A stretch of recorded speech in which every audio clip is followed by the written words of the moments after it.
देखिए कश्मीरी जो हैं दे हैव देयर राइट्स। वो अगर उनके मौकफ से देखा जाए तो वो कहते हैं हमारी सरजमीन पे कब्जा किया है, वो लड़ते हैं, वो जो भी करते हैं। तो ये अगर इसी तरह करते रहे तो फिर आपकी क्या स्ट्रेटजी है? जो आपके पास ड्रोन्स हैं या आपकी जो टेक्नोलॉजी है, आप उसे कैसे डील करेंगे?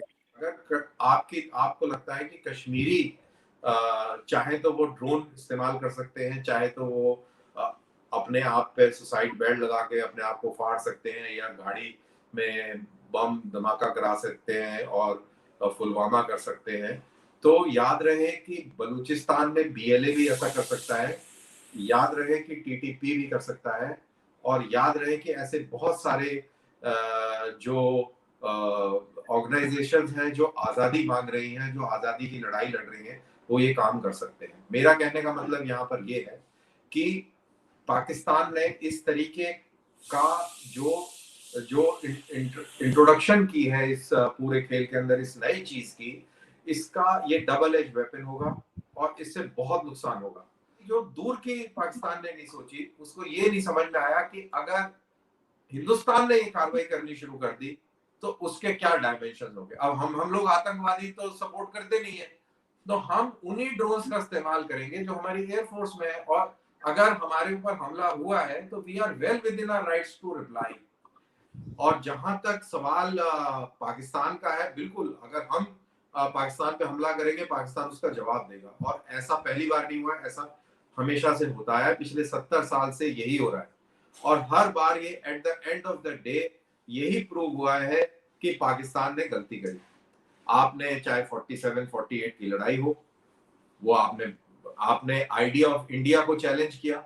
आप ये कहते हैं कि क्योंकि कश्मीर में मुसलमान है इसलिए वो पाकिस्तान होना चाहिए, और हम ये कहते हैं कि वहां पर हिंदू, सिख और मुसलमान सब रहते हैं, वो आइडिया ऑफ इंडिया को रिप्रेजेंट करता है, और हम आपके आइडिया ऑफ पाकिस्तान को रिजेक्ट करते हैं। हम कम्युनल लाइंस पर आपको वो जगह नहीं दे सकते, और हम अपने इस आइडिया ऑफ इंडिया को बिल्कुल डिफेंड करेंगे।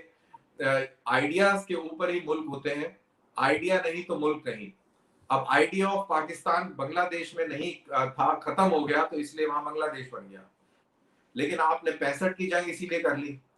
आपने 71 में जो तमाशा किया उधर बंगाल में, उसका नतीजा ये हुआ कि मुल्क के 2 हिस्से हो गए। फिर कारगिल आपने कर दिया, आपको लगा कि अब हम कर देंगे, आपने यही नैरेटिव था ना कि ये इसमें पाकिस्तान आर्मी नहीं है, इसमें तो मुजाहिदीन है, कश्मीरों की आजादी की लड़ाई चल रही है, तो लोकल लोग हैं, हम तो है ही नहीं। अल्टीमेटली फिर मुशर्रफ साहब को खिसियाना पड़ा, और उनके जब जूते पड़े तो फिर पीछे गए ना। तो ये रहेगा, और चीमा साहब आई अश्योर यू कि अगर ये जो ड्रोन हमला हुआ है, अगर इसके तार पाकिस्तान से निकलते हैं, मैं अभी भी इस शब्द का यूज कर रहा हूं अगर, क्योंकि अभी फाइनल रिपोर्ट नहीं आई है, अगर निकलते हैं तो इसका जवाब इंडिया बिल्कुल देगा, और कैसे देगा ये देखना होगा, लेकिन देगा जरूर।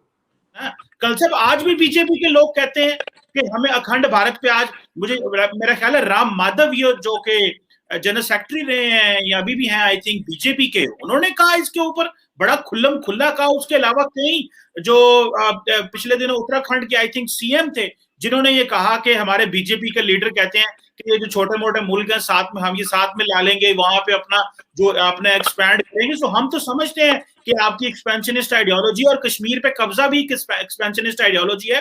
तो हम हम कोई आपका मुकाबला तो नहीं कर सकते, हम तो अपने आप को दिफा करने की सलाहियत रखते हैं। थोड़ा सा अगर हम हिस्ट्री भी पढ़ लें तो उसमें कोई बुराई नहीं होती। एक स्टैंड स्टिल एग्रीमेंट किया था महाराजा कश्मीर ने पाकिस्तान के साथ और इंडिया के साथ, और उसका जो मुआहदे को तोड़ा था वो जिन्ना साहब ने तोड़ा था। स्टैंड स्टिल एग्रीमेंट को तोड़ने वाले जिन्ना साहब थे। कश्मीर के ऊपर कब्जा करने वाले पाकिस्तानी फौज और कबायली थे।